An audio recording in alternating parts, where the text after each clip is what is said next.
નમસ્કાર વિદ્યાર્થી મિત્રો, આજે ધોરણ 10 ગાલા સ્વાધ્યાય પોથીના પ્રકરણ 1 નું 100% સાચું અને સંપૂર્ણ સોલ્યુશન જોઈશું. જો મિત્રો તમે આ YouTube ચેનલ પર નવા હો તો સબસ્ક્રાઇબ કરજો, જેથી કરીને તમને બીજા ચેપ્ટરના વિડીયો મળતા રહે. જોઈએ પ્રકરણ 1, રાસાયણિક પ્રક્રિયા અને સમીકરણો. વિભાગ એ, પહેલો પ્રશ્ન, 12 ગ્રામ S2 નું અધિક પ્રમાણમાં O2 ની હાજરીમાં દહન થાય છે તો ઉત્પન્ન થતા પાણીનું દળ ખાલી જગ્યા ગ્રામ થાય. બરાબર, તો એનો અંદર છે એ તમારો જવાબ આવશે 216, એટલે કે ઓપ્શન નંબર એ. બીજો પ્રશ્ન, નીચે પૈકી કઈ એક પ્રક્રિયા વિસ્થાપનની પ્રક્રિયા નથી? વિસ્થાપન ના કરે એવી પ્રક્રિયા કઈ? તો કે એની અંદર તમે જો તો ઓપ્શન નંબર સી. કેમ એ? તો કે પહેલી, બીજી અને ત્રીજી, એટલે એ, બી અને ડી એ ત્રણ વિસ્થાપન પ્રક્રિયા જોવા મળે છે, જ્યારે ઓપ્શન નંબર સી છે તે વિસ્થાપન પ્રક્રિયા જોવા મળતી નથી. પ્રશ્ન નંબર 3, નીચે આપેલી પ્રક્રિયામાં રિડક્શન કરતા પદાર્થ કયો છે? એવું કહે છે કે નીચે આપેલી રાસાયણિક પ્રક્રિયા છે તેમાં રિડક્શન કરતા કોણ છે? તો કે ભાઈ પ્રક્રિયા તમને O2 + H2S પછી H2O અને SO2, તો રિડક્શન કરતા થશે H2H. એનું કારણ કે ભાઈ એમાંથી છે હાઇડ્રોજન દૂર થાય છે. બરોબર. પ્રશ્ન નંબર 4, CaOH ટ્વાઇસ એટલે કે કેલ્શિયમ હાઇડ્રોક્સાઇડ નીચેનામાંથી કયા નામે ઓળખાય છે? જો તમને રાસાયણિક નામ કેલ્શિયમ હાઇડ્રોક્સાઇડ કહેવાય, પણ એનું બીજું નામ તમને પૂછ્યું છે તો એને કહેવાય લાઇમ વોટર કહેવાય, ફોડેલો ચૂનો કહેવાય કે ચૂનાનું નીતર્યું પાણી. તો આ ત્રણ જવાબ છે એ આના બની શકે, એટલે ઓપ્શન નંબર આવશે તમારો ડી.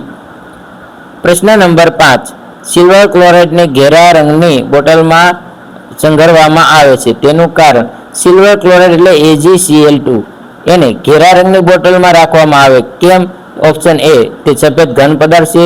ઓપ્શન બી, તે રેડોક્સ પ્રક્રિયા આપે છે. ઓપ્શન સી, તેને સૂર્યપ્રકાશની અસરથી બચાવી શકાય, કે ડી, આપેલ એક પણ નહીં. તો આ તો જવાબ આવશે તેને સૂર્યપ્રકાશથી બચાવી શકાશે.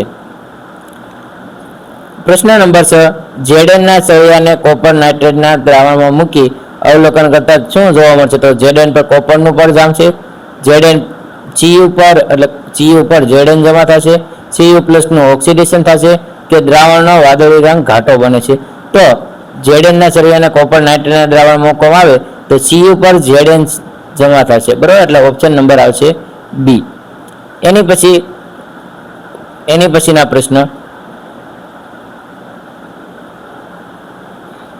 પ્રશ્ન નંબર 7, ખાલી જગ્યા. બરાબર, Cr + Al2O3 + Al એટલે કે એલ્યુમિનિયમ + Cr2O3 એ કઈ પ્રક્રિયા છે?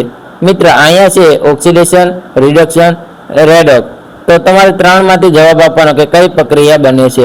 તો મિત્ર અહીંયા ઓક્સિડેશન જોવા મળે છે, રિડક્શન જોવા મળે છે અને રેડોક્સ પણ જોવા મળે છે. તો ઓપ્શન નંબર 3 એટલે કે ઓપ્શન નંબર સી, કે જવાબ 1 આવે, 2 આવે અને 3 પણ આવશે.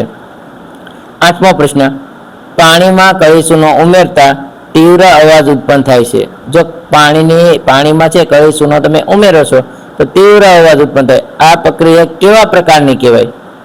મિત્રો અવાજ ઉત્પન્ન થાય છે તો એને સંયોગીકરણ કહેવાય, ઉષ્મા શોષક કહેવાય, ઉષ્મા ક્ષેપક કહેવાય કે રેડોક્સ કહેવાય? હવે મિત્રો રેડોક્સ તો આની અંદર આવશે નહીં. બરાબર, ઉષ્મા શોષક એટલે ઉષ્માનું શોષણ કરે, સંયોગીકરણ અને ઉષ્મા ક્ષેપક. ઉષ્મા ક્ષેપક એટલે કે ઉષ્માનું શોષણ કરશે નહીં, નિપજની સાથે ઉષ્મા મળશે. તો પરિસૂનો અને પાણી મિક્સ થાય તો એ પ્રક્રિયાને તમારી સંયોગીકરણ કહેવામાં આવે, એટલે એક તો પહેલું આવશે અને બીજું એની સાથે ઉષ્મા ઉત્પન્ન થવાની છે, એટલે આવો ઓપ્શન હશે ઓપ્શન નંબર સી, 1 અને 3 બંને જવાબ આવશે. એની પછીનો પ્રશ્ન, રેડોક્સ પ્રક્રિયા માટે શું સાચું છે? મિત્ર રેડોક્સ પ્રક્રિયા કોને કહેવાય? Option A. બરાબર, એને 4 મુદ્દા આપ્યા, એના પછી ઓપ્શન. પહેલું તમને લખ્યું રિડક્શન કરતા પદાર્થ પોતે ઓક્સિડેશન પામે છે. બીજું, રિડક્શન કરતા પદાર્થ પોતે રિડક્શન પામે છે. રિડક્શન પ્રક્રિયા દરમિયાન કેથોડ ધ્રુવ પર જમા થાય છે. કે ચોથું, ઓક્સિડેશન કરતા પદાર્થ પોતે રિડક્શન પામે છે. તો જવાબ આવશે પહેલું અને ત્રીજું. મિત્રો આયા પહેલો અને ત્રીજો જવાબ આવે છે કે રિડક્શન કરતા પદાર્થ પોતે ઓક્સિડેશન પામે છે અને રિડક્શન પ્રક્રિયા હંમેશા કેથોડ ધ્રુવ પડતા છે. પણ આ મુદ્દો તમે કેથોડ અને એનોડ નામનો ટોપિક ભણશો તો તમને આનો જવાબ આવી જશે. એની પછી નેક્સ્ટ પ્રશ્ન ખરા ખોટા છે કે ભાઈ રિડક્શન કરતા પદાર્થ H2 આપે અથવા O2 આપે. તો રિડક્શન કરતા પદાર્થ હોય એ હાઇડ્રોજન આપી શકે અને ઓક્સિજન મેળવી શકે છે. બરાબર, હાઇડ્રોજન ગુમાવે ઓક્સિજન મેળવે તો એને રિડક્શન કરતા કહેવાય. એટલે પહેલું તો છે ભાઈ ખરું છે. બરાબર, પહેલું ખરું સાચું. બીજું, કેલ્શિયમ કાર્બોનેટને ગરમ કરવાથી પ્રક્રિયા એ ઉષ્મા શોષક પ્રક્રિયા છે. હા મિત્રો, કેલ્શિયમ કાર્બોનેટ એટલે CaCO3 છે એને ગરમ કરો એટલે એમાંથી ઉષ્મા શોષક, પહેલા ઉષ્મા મળશે તો એ ગરમ થાય એટલે બીજું પણ ખરું છે. પ્રશ્ન નંબર 12મો, Mg એટલે મેગ્નેશિયમ ને ખૂબ જ નિષ્ક્રિય ધાતુ છે. મિત્રો, મેગ્નેશિયમ નિષ્ક્રિય નથી, સક્રિય ધાતુમાં આવશે. તો એ આપણો પ્રશ્ન આવશે, એનો જવાબ આવશે ખોટું. 13મો પ્રશ્ન, ગરમ કોપર ઓક્સાઇડ પર હાઇડ્રોજન વાયુ પસાર કરતા કોપર મળે છે. આપણે કોપર ઓક્સાઇડ પર હાઇડ્રોજન વાયુ પસાર કરો તો તમને કોપર મળશે. સાચું છે. 14મું, પાણીના વિદ્યુત વિભાજન દરમિયાન વિદ્યુત ધ્રુવો પર મળતા H2 અને O2 વાયુનું કદથી પ્રમાણ 1:1 મળે. બરાબર, તો એનું પ્રમાણ છે એ તમને જવાબ આવશે ખોટું. વિઘટન પ્રક્રિયામાં એકલ પ્રક્રિયકમાંથી 2 કે 2 થી વધુ નિપજ મળે છે. તો વિઘટનની વ્યાખ્યા કહે છે કે એક પ્રક્રિયકમાંથી વિઘટન થઈ અને તેની નિપજ 2 કે 2 થી વધુ મળે છે. તો એનો જવાબ આવશે ખરું. આગળ મિત્રો જોઈએ આપણે ખાલી જગ્યા પૂરો. બરાબર, ખાલી જગ્યા. લેડ નાઇટ્રેટનો પાવડર છે કેવા રંગનો હોય છે? તો કે મિત્રો તે છે સફેદ રંગનો હોય. એની પછી દ્રવ્યનું સર્જન કે વિનાશ થઈ શકતું નથી. આ નિયમને કહેવાય દળ સંચયનો નિયમ. બરાબર, દ્રવ્યનું સર્જન નથી થતું અને એનો વિનાશ પણ નથી થતો, જેને દળ સંચયનો નિયમ કહેવાય. સલ્ફ્યુરિક એસિડનું અણુસૂત્ર આવશે H2SO4. પાણીના વિદ્યુત વિભાજન દરમિયાન વિદ્યુત ધ્રુવોને ખાલી જગ્યા વોટની બેટરી સાથે જોડવા છે. જો વિદ્યુત વિભાજનને કોઈ વિદ્યુત ધ્રુવો છે એને 6 વોલ્ટની બેટરી સાથે જોડો ચાલે. Fe અને Mg માં વધુ સક્રિય કોણ છે?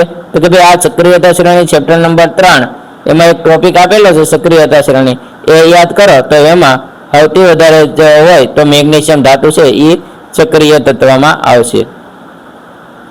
એની પછી એક વાક્યમાં ઉત્તર આપવાના. એનો જવાબ છે પહેલો પ્રશ્ન, ખોરાકને અખાદ્ય બનાવતી પ્રક્રિયાનું નામ. અખાદ્ય એટલે કે ભાઈ એને ખોરાક બગાડી નાખે તો એને આપણે ઓક્સિડેશન કહીશું. બરાબર, કે ઓક્સિડેશન થઈ જાય તો ખોરાક આપણો અખાદ્યમાં પરિવર્તન થઈ જાય, બગડી જાય છે, જેને ખોરો થઈ ગયો કહીએ છીએ. મિથેનના દહનથી શું મળે છે? તો મિત્રો મિથેન છે, મિથેન એનું દહન કરવામાં આવે તો એમાંથી આપણને કાર્બન ડાયોક્સાઇડ અને પાણી બરાબર છૂટું પડતું જોવા મળે. એની પછી જેનું ક્ષારણ થઈ શકે નહીં તે 2 ધાતુના નામ. જેનું ક્ષારણ ન થાય તો એવું છે Au અને પ્લેટિનિયમ. એની પછી બેરિયમ સલ્ફેટમાં કયા આયનો હોય છે? તો બેરિયમ સલ્ફેટ એટલે Ba+2 અને SO4-2 છે. એન્ટીઓક્સિડન્ટનું એક ઉદાહરણ મિત્રો, એન્ટીઓક્સિડન્ટ એટલે કે જે ઓક્સિડેશન ના કરે એવું. તો એમાં આપણે એક વાયુ યાદ રાખવાનો છે N2 વાયુ. બરાબર, 25માં આપણો જવાબ હશે નાઇટ્રોજન વાયુ.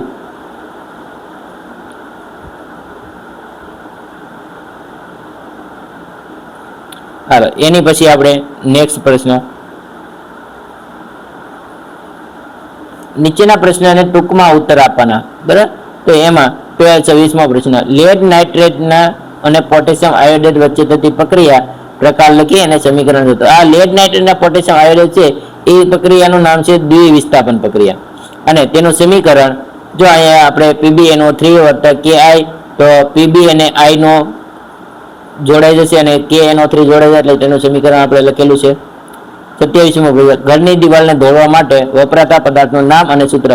ધોવા માટે છે એ હંમેશા કેલ્શિયમ ધોળવાનો છે તો એની માટે છે શું વપરાશે? તો પલાળેલો ચૂનો એટલે કેલ્શિયમ હાઇડ્રોક્સાઇડ વપરાશે. બરાબર, આપણે ખાલી કરી ચૂનો નહીં વાપરીએ કેમ કે એમાં પાણી નાખીને પલાળશું પછી ધોળવા માટે વપરાતો હોય છે તો કેલ્શિયમ હાઇડ્રોક્સાઇડ અને તેનું અણુસૂત્ર છે CaOH. શ્યામ અને શ્વેત ફોટોગ્રાફીમાં શેનો ઉપયોગ થાય છે? તો કે ભાઈ આ પ્રક્રિયા છે વિઘટનની અંદર જોવા મળતી હતી સિલ્વર બ્રોમાઇડ અને સિલ્વર ક્લોરાઇડનો ઉપયોગ થાય છે. તેલ અથવા ચરબીજન્ય રોગને હવામાં લાંબા સમય ખુલ્લો રાખવામાં આવે તો કયા ગુણો એમાં બદલાય છે? તો એ ખોરાકનો સ્વાદ બદલાશે અને એની ગંધ બદલાશે. એટલે લાંબા સમય માટે ખુલ્લો રાખશું તો એની સ્વાદ અને ગંધ બંને બદલાઈ જાય. સોડિયમ સલ્ફેટ અને બેરિયમ ક્લોરાઇડને ભેગા કરતા શેના અવક્ષેપ મળે છે અને અવક્ષેપનો રંગ કેવો મળશે? તો કે સોડિયમ સલ્ફેટ અને બેરિયમ ક્લોરાઇડને તમે ભેગા કરો એટલે એનું દ્વિવિસ્થાપન થશે.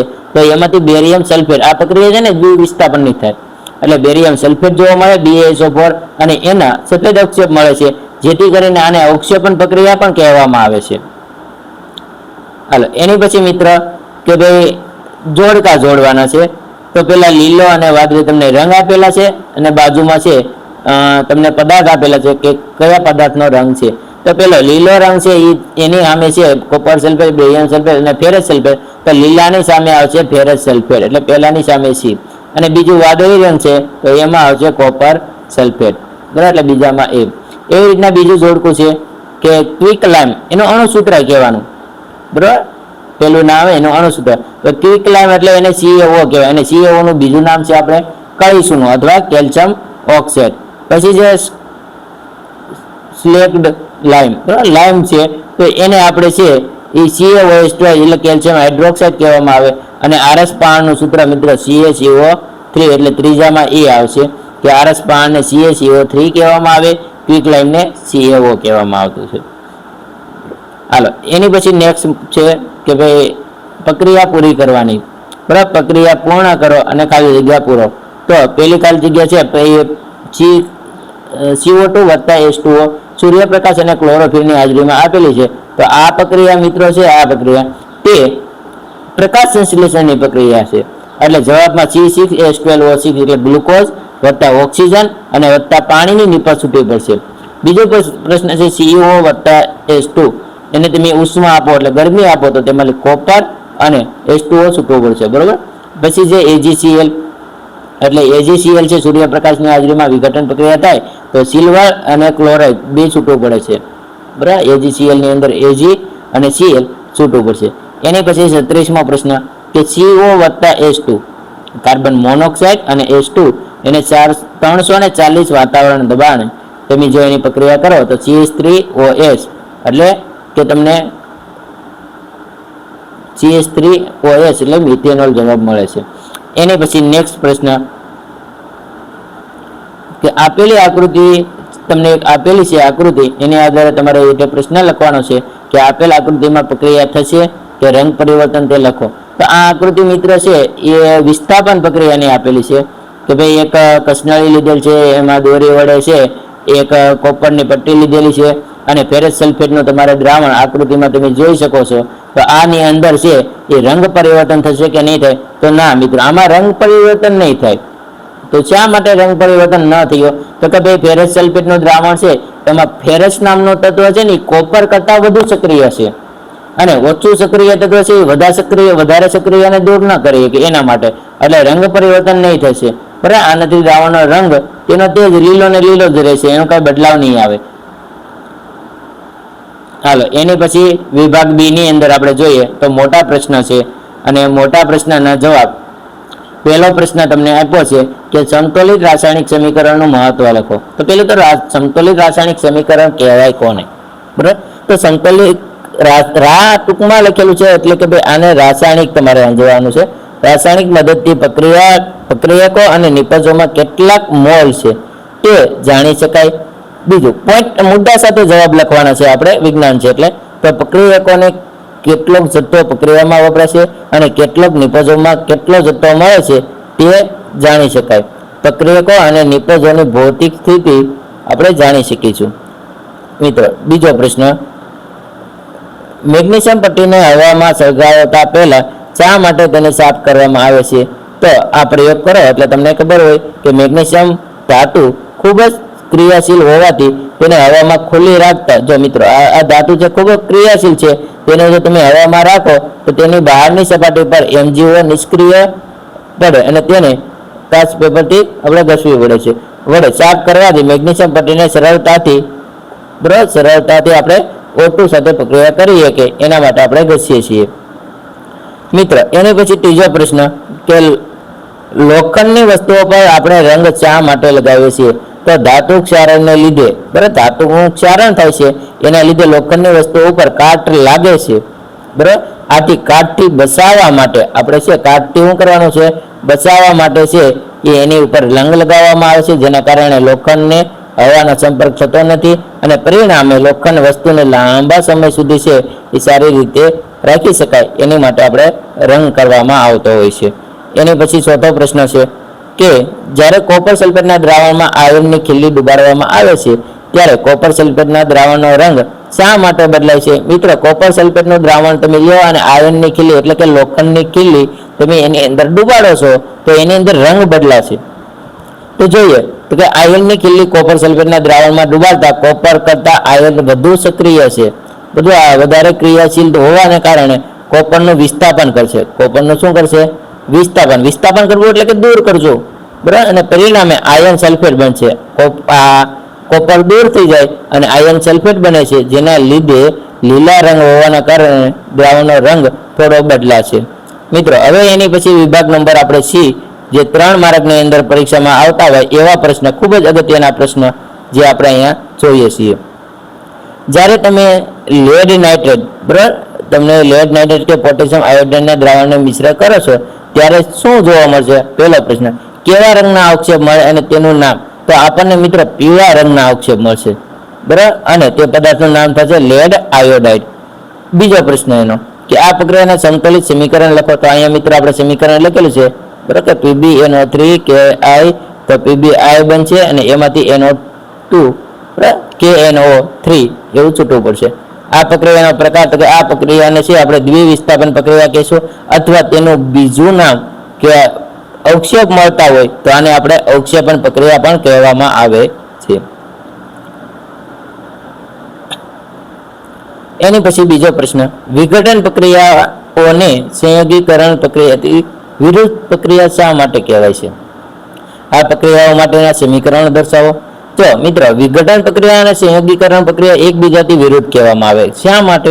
તો કે વિઘટન પ્રક્રિયામાં એકલ અણુઓ ઉર્જા આપતા તે 2 કે વધુ પરમાણુ વિસ્થાપન પામે, વિયોજન પામે છે, અને જ્યારે સંયોગીકરણ પ્રક્રિયામાં વિઘટન પ્રક્રિયકો વિરુદ્ધ જોવા મળે છે.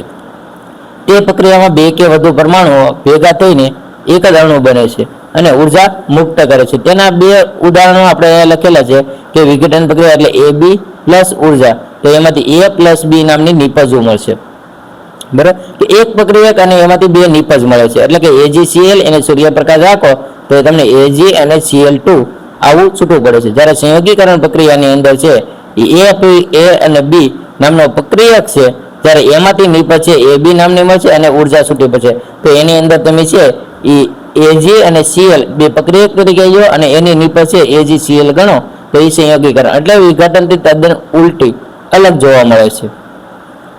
એની પછી નેક્સ્ટ પ્રશ્ન કે ભાઈ વૈજ્ઞાનિક કારણો આપો, બરાબર. શ્વસનને ઉષ્માક્ષેપક પ્રક્રિયા ગણવામાં આવે છે. શ્વસન છે, શ્વસન, તેને ઉષ્માક્ષેપક પ્રક્રિયા ગણવામાં આવે. શા માટે? તો કે ભાઈ જીવન જીવવા માટે ઉર્જાની જરૂર પડે છે.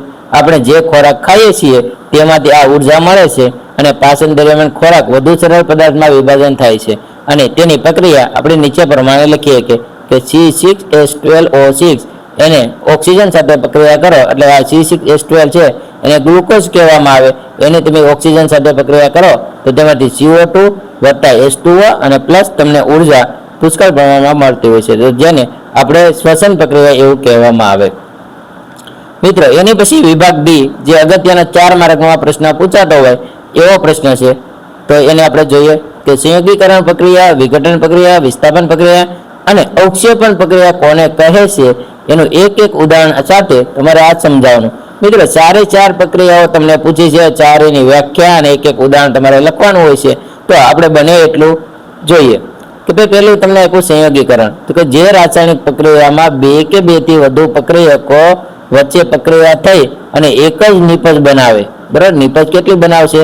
1, અને પ્રક્રિયકો 2 કે 2 થી વધારે હોય તો આવી પ્રક્રિયાને સંયોગીકરણ કહેવામાં આવે. તેનું ઉદાહરણ અહીં કઈ સુનાવવા આપણે લખેલું છે. મિત્રો બીજો જે આપણે કે બીજી આપણને પૂછેલી છે વિઘટન કોને કહેવાય, તો કે જે રાસાયણિક પ્રક્રિયામાં એક જ પ્રકારના પ્રક્રિયકોને ગરમ કરતા બરાબર એકથી વધુ સરળ નિપજ મળવામાં આવે, એકથી વધારે સરળ નિપજો બનાવવામાં આવતી હોય તેવી પ્રક્રિયાને વિઘટન પ્રક્રિયા કહે છે.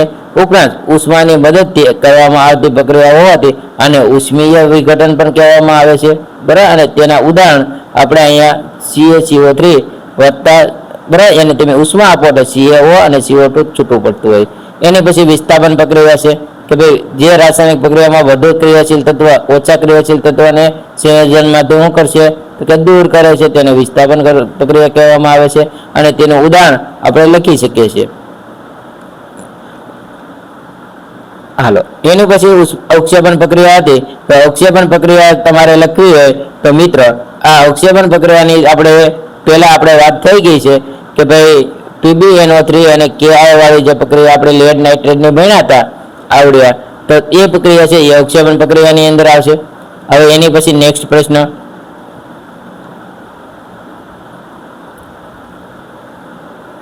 બરાબર કે ભાઈ ઓક્સિડેશન અને રિડક્શન સમજાવો, ઉષ્માક્ષેપક અને ઉષ્માશોષક અને ઉષ્માક્ષેપક પ્રક્રિયા. આવી રીતના બે પ્રશ્ન પણ 4 માર્કની અંદર પૂછાઈ શકતા હોય છે. તો જે રાસાયણિક પ્રક્રિયામાં પદાર્થ ઓક્સિજન મેળવે અથવા હાઇડ્રોજન ગુમાવે તો તેને ઓક્સિડેશન કહેવામાં આવશે. અને તેવી રીતના બીજું કે રિડક્શનની અંદર જે રાસાયણિક પ્રક્રિયામાં પદાર્થ હાઇડ્રોજન મેળવે અને ઓક્સિજન ગુમાવે તો તેવી પ્રક્રિયાને રિડક્શન કહે છે. એવી રીતના બીજું ઉષ્માશોષક અને ઉષ્માક્ષેપક, જે રાસાયણિક પ્રક્રિયામાં નિપજમાં નિર્માણ સાથે ઉષ્માનું શોષણ થતું હોય તો ઉષ્મા શોષક કહેવાય. અને જે રાસાયણિક પ્રક્રિયામાં નિપજના નિર્માણની સાથે ઉષ્મા ઉત્પન્ન થતી હોય બરાબર તો તેવી પ્રક્રિયાને ઉષ્મા ક્ષેપક કહેવામાં આવતું છે. મિત્રો અહીંયા તમે જે પણ જવાબ જોવો છો તે સાચા અને બરોબર વ્યવસ્થિત આપેલા છે.